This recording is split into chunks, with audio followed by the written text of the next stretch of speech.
Azərbaycanda tibbi zəllinin nəsli kəsilə bilər. Bu haqda xəbərin olsundan biologiya üzrə fəlsəfə doktoru Şahvəlad Əliyev danışıb. O deyir ki, zəllərin azalmasına səbəb onların körtəbii şəkildə ovlanmasıdır.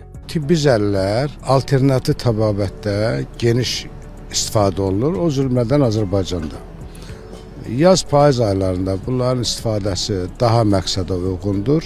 Yay aylarında onların istifadəsi məqsədə uyğun deyildir. Qaşıma verə bilər, allergiya verə bilər. Göllərdə, çaylarda, bulaqlarda, bataqlıq yerlərdə deməli bunlar geniş yayılmışdır. Cənub zonasında, Naxçıvandan tutmuş, demək olar Azərbaycanın bütün ərazilərində tibbi zəllilər geniş yayılmışdır. Zəllərin Azərbaycanda hardasa 18 növə yaxın növü vardır. Apteklərdə satılan zəllərin mənşəyi məlumdur. Necə?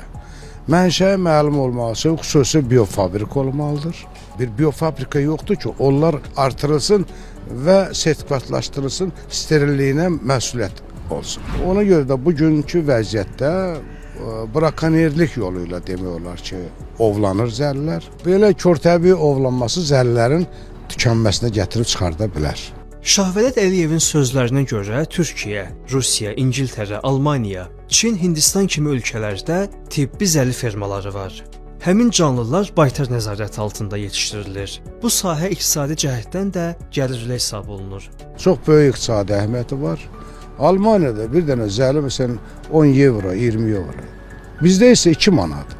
2 manat 50 qəpiyə. 500 zəli 3 ilə 15 min olur. Bunun üçün də xüsusi göllər yaradılmalıdır, steril.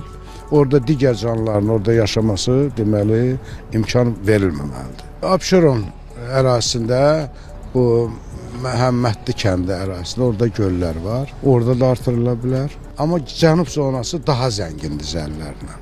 Naxçıvan daha zəngindir. Gəncə Qazax zonasında daha zəngindir. Lənkəran, Astara, Lerik zonası daha zəngindir bu zəllərin.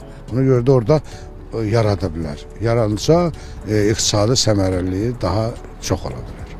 Qeyd edək ki, Şərq tibb zəlisi Azərbaycanın qırmızı kitabına salınıb. Əli Novruzəliyev, Ramin İsmailov.